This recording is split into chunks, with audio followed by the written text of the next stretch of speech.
सत्यनारायण व्रत कथा। नमस्कार भाइयों बहनों, जय माँ गायत्री। आप सभी का मेरे YouTube चैनल शुभकर्माही अष्टों में स्वागत है। आज पूर्णिमा तिथि पर सुनते हैं भगवान सत्यनारायण की व्रत कथा। एक समय की बात है, नैमिषारण्य तीर्थ में सौनकादि 88,000 ऋषियों ने श्री सूत जी से पूछा कि हे प्रभु, इस कलयुग में वेद विद्या रहित मनुष्यों को प्रभु भक्ति किस प्रकार प्राप्त हो सकती है तथा उनका उद्धार कैसे होगा। हे मुनि श्रेष्ठ, कोई ऐसा तप, ऐसा कोई व्रत बताइए जिससे थोड़े समय में ही पुण्य प्राप्त हो सके और मनोवांछित फल की प्राप्ति हो सके। इस प्रकार की कथा सुनने की हमारी इच्छा है।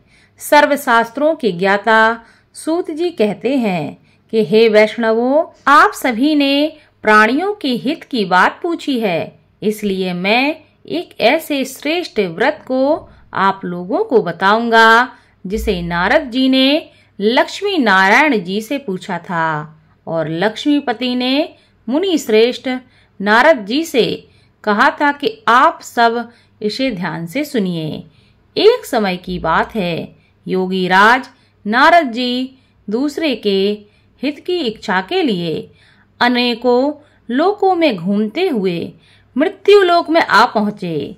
यहाँ उन्होंने अनेक योनियों में जन्मे प्रायः सभी मनुष्यों को अपने अपने कर्मों द्वारा अनेकों दुखों से पीड़ित देखा। उनका दुख देख नारद जी सोचने लगे कि कैसा यत्न किया जाए जिसके करने से निश्चित रूप से मानव के दुखों का अंत हो जाए। इसी विचार पर मनन करते हुए वह विष्णु लोक पहुँचे।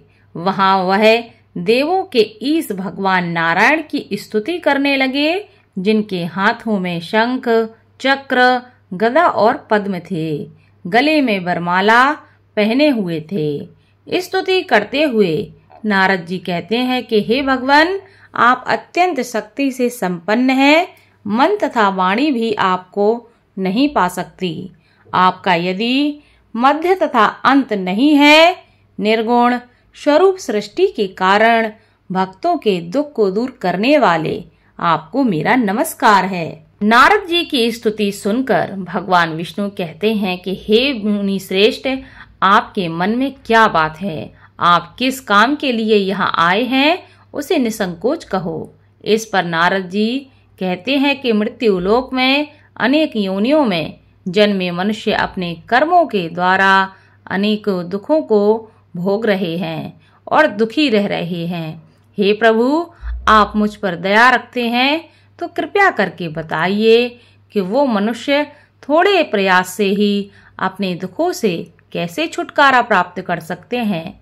भगवान श्री नारायण कहते हैं कि मनुष्य की भलाई के लिए तुमने बहुत अच्छी बात पूछी है, जिसके करने से मनुष्य मोह से छूट जाता है। वह बात मैं तुमसे कहता हूँ, सो उसे ध्यान पूर्वक सुनो। स्वर्ग लोक व मृत्यु लोक दोनों में एक दुर्लभ उत्तम व्रत है जो पुण्य देने वाला है। आज प्रेमवश होकर मैं तुम्हें उसके बारे में बताता हूँ। भगवान सत्यनारायण कहते हैं कि सत्यनारायण भगवान का यह व्रत है। अच्छी तरह विधान पूर्वक करके मनुष्य तुरंत ही यहाँ सुख भोग कर मरने के बाद मोक्ष को प्राप्त करता है। भगवान श्री हरि के वचन सुनकर नारद जी कहते हैं कि उस व्रत का फल क्या है, उसका विधान क्या है, यह व्रत किसने किया था और इस व्रत को किस दिन करना चाहिए, सविस्तार करके आप कृपया करके मुझे बताएं। भगवान नारद की बात सुनकर भगवान नारायण कहते हैं कि दुख व शोक को दूर करने वाला यह व्रत सभी स्थानों पर विजय दिलाने वाला है। मानव को भक्ति व श्रद्धा के साथ शाम को श्री सत्यनारायण की पूजा धर्मपरायण होकर ब्राह्मणों व बंधुओं के साथ करनी चाहिए। भक्ति भाव से ही नैवेद्य, केले का फल, घी, दूध और गेहूं का आटा सवाया लें। गेहूं के स्थान पर साठी का आटा, शक्कर तथा गुड़ लेकर वह सभी भक्षण योग्य पदार्थों को मिलाकर भगवान को भोग लगाएं। ब्राह्मणों सहित बंधु बांधवों को भी भोजन कराएं। उसके बाद स्वयं भोजन करें। भजन कीर्तन के साथ भगवान की भक्ति में लीन हो जाएं। इस तरह से सत्यनारायण भगवान का यह व्रत करने पर मनुष्य की सारी मनोकामनाएं निश्चित रूप से पूरी होती हैं। इसी कलिकाल अर्थात कलयुग में मृत्यु लोक में मोक्ष का यही सबसे सरल और उत्तम उपाय बताया गया है। इति श्री सत्यनारायण व्रत कथा प्रथम अध्याय संपूर्णम। दूसरे अध्याय में सूत जी कहते हैं कि हे ऋषियों, जिसने पहले समय में इस व्रत को किया था उसका इतिहास मैं तुमसे कहता हूँ, सो उसे तुम ध्यान से सुनो। सुंदर काशीपुरी नगरी में एक अत्यंत निर्धन ब्राह्मण रहता था। भूख प्यास से परेशान वह धरती पर घूमता रहता था। ब्राह्मणों से प्रेम करने वाले भगवान ने एक दिन ब्राह्मण का वेश धारण करके उसके पास जाकर पूछा, हे विप्र, नित्य दुखी होकर तुम पृथ्वी पर क्यों घूमते रहते हो? दीन ब्राह्मण कहता है, मैं निर्धन ब्राह्मण हूँ, भिक्षा के लिए धरती पर घूमता रहता हूँ। हे भगवान, यदि आप इसका कोई उपाय जानते हो तो कृपया करके मुझे बताइए। वृद्ध ब्राह्मण कहता है कि सत्यनारायण भगवान मनोवांछित फल देने वाले हैं, इसलिए तुम उनका पूजन करो। ऐसा करने से मनुष्य के सभी दुख दूर हो जाते हैं और मनुष्य को दुखों से मुक्ति मिलती है। वृद्ध ब्राह्मण बनकर आए सत्यनारायण भगवान उस निर्धन ब्राह्मण को व्रत का सारा विधान बताकर अंतर ध्यान हो जाते हैं। ब्राह्मण मन ही मन सोचने लगा कि जिस व्रत को वृद्ध ब्राह्मण करने को कह गया है, मैं उसे जरूर करूंगा। यह निश्चय करने के बाद उसे रात में नींद नहीं आई। वह सवेरे उठकर सत्यनारायण भगवान के व्रत का निश्चय करके भिक्षा के लिए चल दिया। उस दिन निर्धन ब्राह्मण को भिक्षा में बहुत सारा धन मिला, जिससे उसने बंधु बांधवों के साथ मिलकर भगवान श्री सत्यनारायण का व्रत संपन्न किया। भगवान सत्यनारायण का व्रत संपन्न करने के बाद वह निर्धन ब्राह्मण सभी दुखों से छूट गया और अनेक प्रकार की संपत्तियों से युक्त हो गया। उसी समय से यह ब्राह्मण हर माह इस व्रत को करने लगा। इस तरह से सत्यनारायण भगवान के व्रत को जो मनुष्य करेगा वह सभी प्रकार के पापों से छूटकर मोक्ष को प्राप्त होगा। जो मनुष्य इस व्रत को करेगा वह भी सभी दुखों से मुक्त हो जाएगा। सूत जी कहते हैं कि इस तरह से नारद जी से नारायण जी ने कहा था कि सत्यनारायण व्रत को मैंने तुमसे कहा है। हे विप्रो, अब मैं क्या कहूँ? ऋषि कहते हैं कि हे मुनिवर, संसार में उस विप्र से सुनकर और किस किस ने इस व्रत को किया है, हम सब इस बात को सुनना चाहते हैं। इसके लिए हमारे मन में श्रद्धा का भाव है। सूत जी कहते हैं कि हे मुनियों, जिसने इस व्रत को किया है वह सब सुनो। एक समय वही विप्र धन व ऐश्वर्य के अनुसार अपने बंधु बांधवों के साथ इस व्रत को करने को तैयार हुआ। उसी समय एक लकड़ी बेचने वाला बूढ़ा आदमी आया और लकड़ियां बाहर रखकर अंदर ब्राह्मण के घर जा पहुंचा।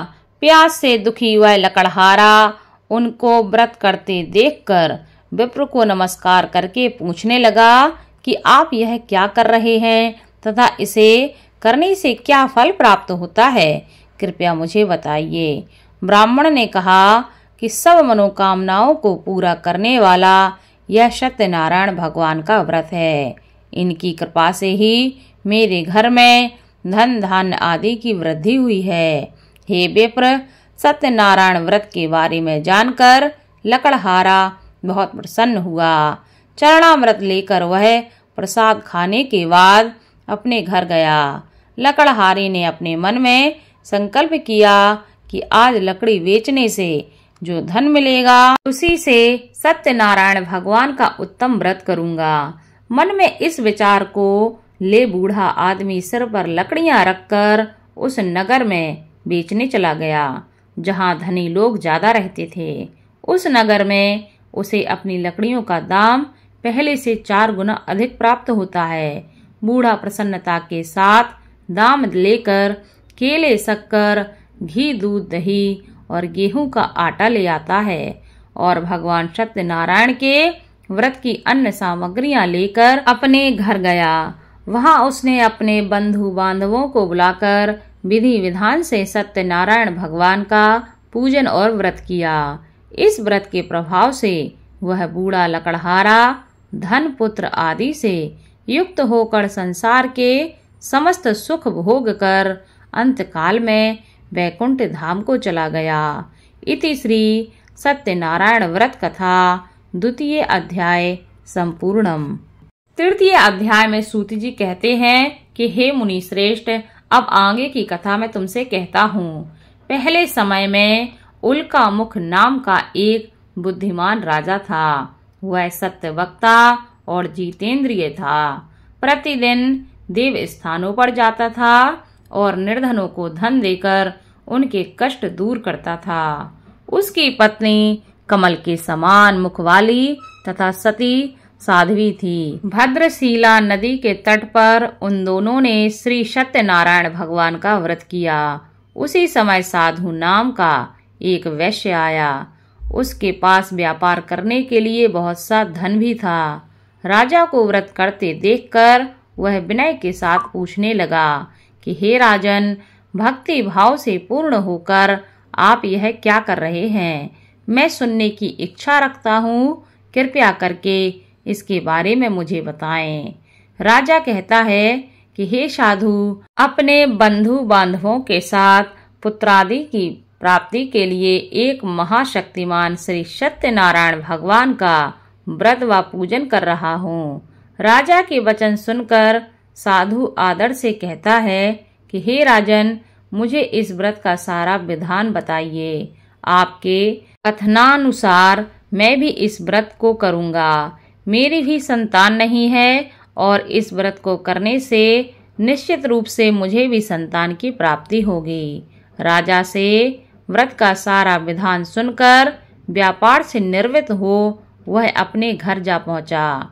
साधु वैश्य ने अपनी पत्नी को संतान देने वाले इस व्रत का वर्णन कह सुनाया और कहा कि जब मेरी संतान होगी तब मैं इस व्रत को करूंगा। साधु ने इस तरह के वचन अपनी पत्नी लीलावती से कहे। एक दिन लीलावती पति के साथ आनंदित हो सांसारिक धर्म में प्रवृत्त होकर सत्यनारायण भगवान की कृपा से गर्भवती हो गई। 10वें महीने में उसके गर्भ से एक सुंदर कन्या का जन्म हुआ। दिनों दिन वह ऐसे बढ़ने लगी जैसे कि शुक्ल पक्ष का चंद्रमा बढ़ता है। माता पिता ने अपनी कन्या का नाम कलावती रखा।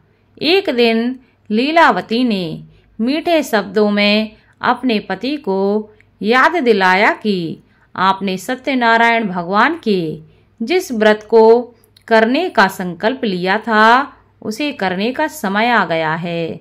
आप इस व्रत को करिए। साधु कहता है कि हे प्रिय, इस व्रत को मैं उसके विवाह पर करूंगा। इस प्रकार अपनी पत्नी को आश्वासन देकर वह नगर को चला गया। कलावती पिता के घर में रहकर वृद्धि को प्राप्त हो गई। साधु ने एक बार नगर में अपनी कन्या को सखियों के साथ देखा तो तुरंत ही दूत को बुलाया और कहा कि मेरी कन्या के लिए योग्य वर ढूंढ कर लाओ। साधु की बात सुनकर दूत कंचन नगर में जा पहुंचा और वहां देखभाल करके लड़की के सुयोग्य बाणिक पुत्र को ले आया। सुयोग्य लड़के को देखकर साधु ने बंधु बांधवों को बुलाकर अपनी पुत्री का विवाह कर दिया। लेकिन दुर्भाग्य की बात ये कि साधु ने अभी भी सत्यनारायण भगवान का व्रत नहीं किया। इस पर भगवान सत्यनारायण को क्रोध आ गया और उन्होंने श्राप दिया कि साधु को अत्यधिक दुख मिले। अपने कार में कुशल साधु बनिया जमाई को लेकर समुद्र के पास स्थित होकर रत्नाशारपुर नगर में गया। वहां जाकर दामाद ससुर दोनों मिलकर चंद्रकेतु राजा की नगर में व्यापार करने लगे। एक दिन भगवान सत्यनारायण की माया से एक चोर राजा का धन चुराकर भाग रहा था। उसने राजा के सिपाहियों को अपना पीछा करते देख चुराया हुआ धन वहां रख दिया जहां साधु अपने जमाई के साथ ठहरा हुआ था। राजा के सिपाहियों ने साधु वैश्य के पास जाकर राजा का धन पड़ा देखा तो वह ससुर जमाई दोनों को बांधकर प्रसन्नता से राजा के पास ले आए और कहा कि उन दोनों चोरों को हम पकड़ लाए हैं, आप आगे की कार्रवाई की आज्ञा दें। राजा की आज्ञा से उन दोनों को कठिन कारावास में डाल दिया गया और उनका सारा धन भी उनसे छीन लिया गया। भगवान सत्यनारायण के श्राप से साधु की पत्नी भी बहुत दुखी हुई। घर में जो धन रखा था उसे चोर चुरा ले गए। शारीरिक तथा मानसिक पीड़ा व भूख प्यास से अति दुखी हो अन्न की चिंता में कलावती के ब्राह्मण के घर आई। वहां उसने श्री सत्यनारायण भगवान का व्रत होते देखा, फिर कथा भी सुनी। वह प्रसाद ग्रहण कर वह रात को घर वापस आई। माता के कलावती से पूछा कि हे पुत्री, अब तक तुम कहाँ थी? तेरे मन में क्या है? कलावती ने अपनी माता से कहा कि हे माता, मैंने एक ब्राह्मण के घर में सत्यनारायण भगवान का व्रत देखा है। कन्या के वचन सुनकर लीलावती भगवान के पूजन की तैयारी करने लगी। लीलावती ने परिवार व बंधु बांधवों सहित सत्यनारायण भगवान का पूजन किया और उसने वर मांगा कि मेरे पति तथा जमाई शीघ्र ही घर वापस आ जाएं। साथ ही यह भी प्रार्थना की कि हम सबका अपराध प्रभु आप क्षमा करें। भगवान सत्यनारायण इस व्रत से संतुष्ट हो गए और राजा चंद्रकेतु को अपने सपने में दर्शन देकर कहा कि हे राजन, तुम उन दोनों वैश्यों को छोड़ दो और तुमने उनका जो धन लिया है उसे वापस कर दो। अगर ऐसा नहीं किया तो मैं तुम्हारा धन व राज्य संतान सभी नष्ट कर दूंगा। राजा को यह शब्द कहकर वह अंतर ध्यान हो गए। प्रातः काल सभा में राजा ने अपना सपना सुनाया। फिर बोले कि बड़े पुत्रों को कैद से मुक्त करके सभा में लाओ। दोनों ने आते ही राजा को प्रणाम किया। राजा मीठी वाणी में बोला, हे महानुभाव, भाग्यवश ऐसा कठिन दुख तुम्हें प्राप्त हुआ है, लेकिन अब तुम्हें कोई भय नहीं है। ऐसा कहकर राजा ने उन दोनों को नए वस्त्र आभूषण भी पहनाए और जितना उनका धन लिया था उससे दुगना धन उन्हें वापस किया और दोनों को वहां से छोड़ दिया और दोनों वैश्य अपने घर चल दिए। इति श्री सत्यनारायण व्रत कथा तृतीय अध्याय संपूर्णम। चौथे अध्याय में सूत जी कहते हैं कि वैश्य ने मंगलाचार कर अपनी यात्रा आरंभ की और अपने नगर की ओर चल दिए। उनके थोड़ी दूर जाने पर एक दंडी वेशधारी श्री सत्यनारायण ने उनसे पूछा, हे साधु, तेरी नाव में क्या है? अभी वाणी बढ़ के हंसता हुआ बोला कि हे दंडी, आप क्यों पूछते हो? क्या धन लेने की इच्छा है? मेरी नाव में तो बेल व पत्ते भरे हुए हैं।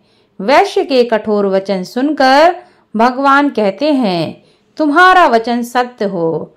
दंडी ऐसे वचन कहकर वहां से दूर चले गए।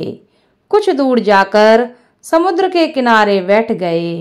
दंडी के जाने के बाद साधु वैश्य ने नित्य क्रिया के पश्चात नाव को ऊंची उठते देखकर अचंभा माना और नाव में बेल पत्ते आदि देखकर वह मूर्छित होकर जमीन पर गिर पड़ा। मूर्छा खुलने पर वह अत्यंत शोक में डूब गया। तब उसका दामाद बोला कि आप शोक न मनाएं, यह दंडी का शाप है, इसलिए हमें उनकी शरण में जाना चाहिए, तभी हमारी मनोकामना पूरी होगी। दामाद की बात सुनकर वह दंडी के पास पहुंचा और अत्यंत भक्ति भाव नमस्कार करके कहने लगा, मैंने आपसे जो जो असत्य वचन कहे थे उनके लिए मुझे क्षमा करें। ऐसा कहकर महान शोकातुर हो रोने लगा। तब दंडी भगवान बोले, हे बड़े पुत्र, मेरी आज्ञा से बार बार तुम्हें दुख प्राप्त हुआ है, तू मेरी पूजा से विमुख हुआ है। साधु बोला कि हे भगवान, आपकी माया से ब्रह्मा आदि देवता भी आपके रूप को नहीं जान पाते। मैं तो अज्ञानी हूँ, कैसे जान सकता हूँ? आप प्रसन्न होइए, अब मैं सामर्थ्य के अनुसार आपकी पूजा करूँगा। मेरी रक्षा करो और पहले के समान नौका में धन भर दो। साधु वैश्य के भक्ति पूर्वक वचन सुनकर भगवान प्रसन्न हो गए और उसकी इच्छा अनुसार वरदान देकर अंतर्ध्यान हो गए। ससुर जमाई जब नाव पर आए तो नाव धन से भरी हुई थी। फिर वही अपने अन्य साथियों के साथ सत्यनारायण भगवान का पूजन कर अपने नगर को चल दिए। जब नगर के नजदीक पहुंचे तो दूत को घर पर खबर करने के लिए भेजा। दूत साधु की पत्नी को प्रणाम करके कहता है, मालिक अपने दामाद सहित नगर के निकट आ गए हैं। दूत की बात सुन साधु की पत्नी लीलावती ने बड़े हर्ष के साथ सत्यनारायण भगवान का पूजन कर अपनी पुत्री कलावती से कहा कि मैं अपने पति के दर्शन को जाती हूँ, तू कार्य पूर्ण करके शीघ्र आ जा। माता के ऐसे वचन सुनकर कलावती जल्दी में प्रसाद छोड़ अपने पति के पास चली गई। प्रसाद की अवज्ञा के कारण भगवान श्री सत्यनारायण भगवान रुष्ट हो गए और नाव सहित उसके पति को पानी में डुबो दिया। कलावती अपने पति को वहां न पाकर रोती हुई जमीन पर गिर गई। नौका को डूबा हुआ देखकर कन्या को रोता हुआ देख साधु दुखी होकर बोला कि हे प्रभु, मुझसे तथा मेरे परिवार से जो भूल हुई हो उसे क्षमा करो। साधु के दीन वचन सुनकर भगवान सत्यनारायण प्रसन्न हो गए और आकाशवाणी हुई कि हे साधु, तेरी कन्या मेरे प्रसाद को छोड़ आई है, इसलिए उसका पति अदृश्य हो गया है। यदि वह घर जाकर प्रसाद खाकर लौटती है तो उसे उसका पति अवश्य मिलेगा। ऐसी आकाशवाणी सुनकर कलावती घर पहुंचकर प्रसाद खाती है और फिर आकर अपने पति के दर्शन करती है। उसके बाद साधु अपने बंधु बांधवों सहित श्री सत्यनारायण भगवान का विधि विधान से पूजन करता है और इस लोक का सुख भोग कर अंत में स्वर्ग को जाता है। इति श्री सत्यनारायण व्रत कथा चतुर्थ अध्याय संपूर्णम। 5वें अध्याय में सूत जी बोले कि हे ऋषियों, मैं और एक कथा तुम्हें सुनाता हूँ, उसे भी ध्यान पूर्वक सुनो। प्रजापालन में लीन तुंग ध्वज नाम का एक राजा था। उसने भी भगवान का प्रसाद त्याग कर बहुत ही दुख भोगा है। एक बार वन में जाकर वन्य पशुओं को मारकर वह बड़ के पेड़ के नीचे आया। वहां उसने ग्वालों को भक्ति भाव से अपने बंधुओं सहित सत्यनारायण भगवान का पूजन करते हुए देखा। अभिमानवश राजा ने उन्हें देखकर भी पूजा स्थान में नहीं गया और ना ही उसने भगवान को नमस्कार किया।